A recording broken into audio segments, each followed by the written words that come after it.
Collins. I am Commissioner for the Department of the Neighborhood and Business Development for the City of Syracuse, joined with Tanya Eastman, who is our Director of Neighborhood Grants, and we are here to discuss the Consolidated Annual Performance and Evaluation Report as required by HUD. It's also a celebration of all of the work that entities have done with this funding through HUD. And with that, I will turn it over to Tanya. Thank you, Michael. Hi, I'm Tanya Eastman, the Director of Neighborhood Grants. And I just first want to note that the full CAPER report is located on NBD's website, and we're available after as well for questions. So I think all the guests in the room have a copy of the slides. Yep, okay. So the Consolidated Annual Performance Report, that CAPER really provides annual performance reporting on our subrecipient outputs and outcomes that have been articulated in this year's action plan, which are a part of the 5-year consolidated plan. And as Commissioner Collins said, it is a requirement of HUD as we close off the year and evaluate performance. I do want to note members of our team who really do the work day to day within programming. Sophia Fisher, who is our CDBG program administrator. Sue McMahon, who is our ESG program administrator. Renee Chenier, who is our home program administrator. And Deputy Commissioner Sapansky, who is in the room as well.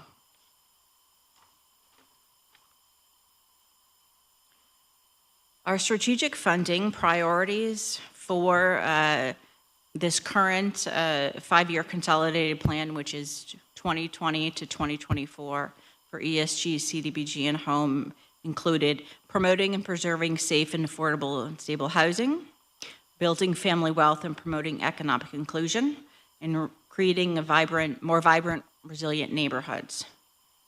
A new 5-year consolidated plan was recently approved by the Common Council and the Mayor's Office and is pending review of HUD. So what we're going to talk about really is year 5 of our current consolidated plan based on these strategic funding priorities.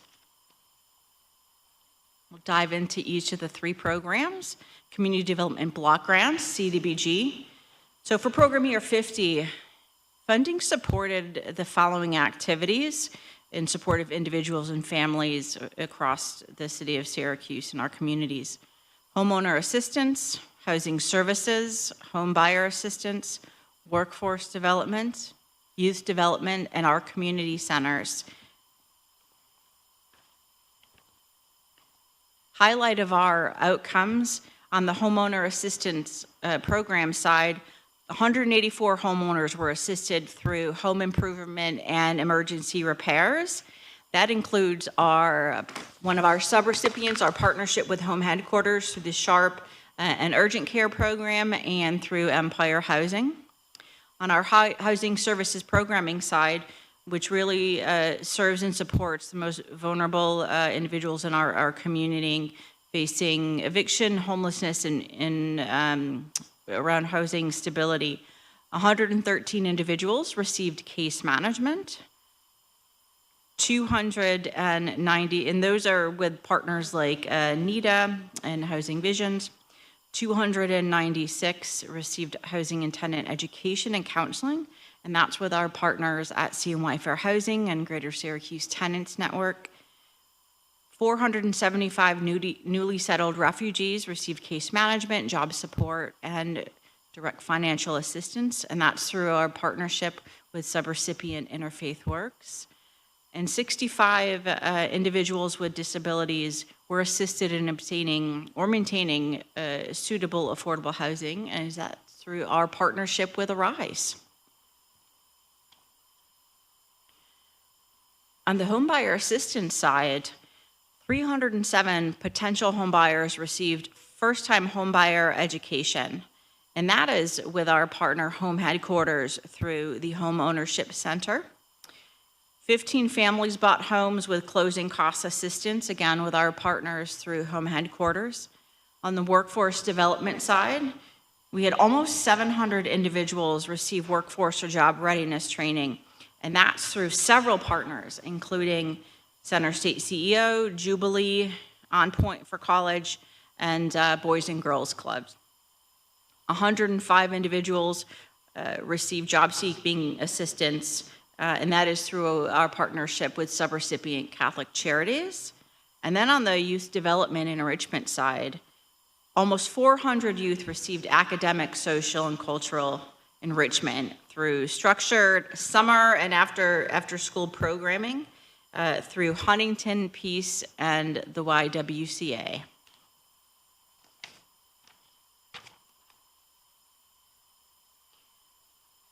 Our community center support through community centers in the city, specifically Southwest, Northeastern, and Westcott, served over 14,391 individuals in everything from human services, social, cultural enrichment, all that is neighborhood-based and accessible to individuals across the city.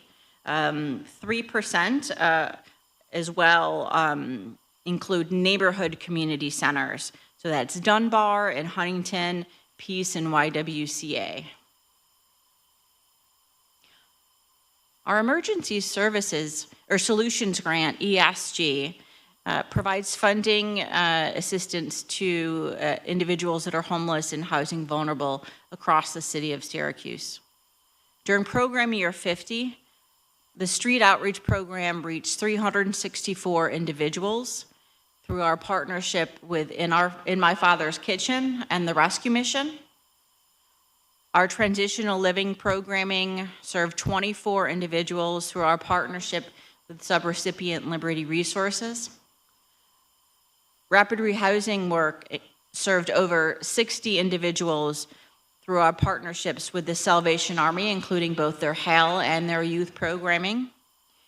And 443 individuals were served, really prevented from facing homelessness or placed in permanent housing.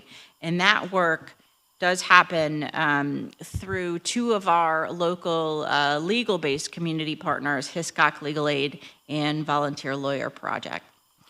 Just wanted to note that 539 individuals overall were stabilized, placed into permanent housing, or had a positive outcome of service during program year 50 and programs that are supported through our ESG funding.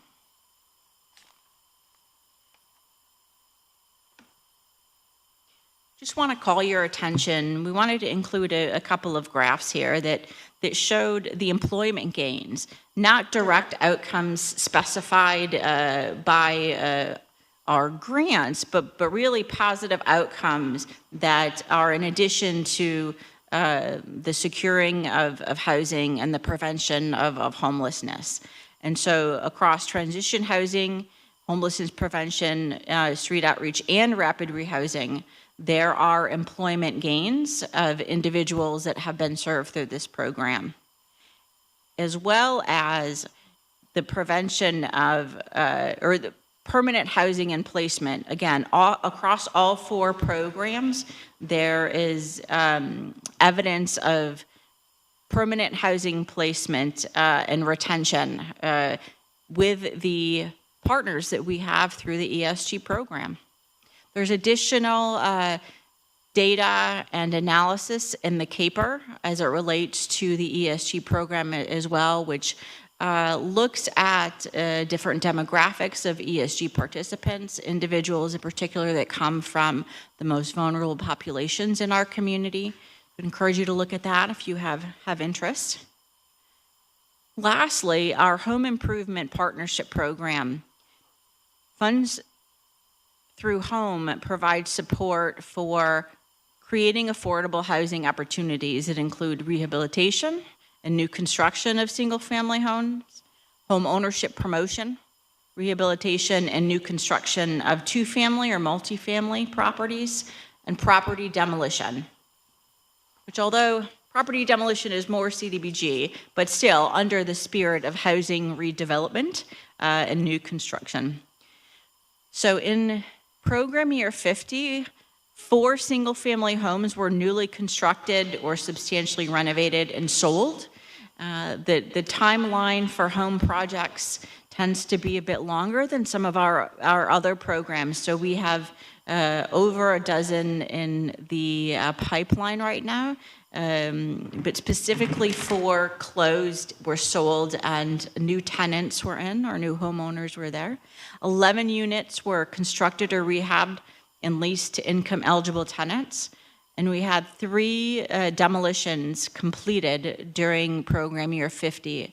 And for all 3 of these, we have a substantial pipeline of more projects that we'll see complete this year and going forward.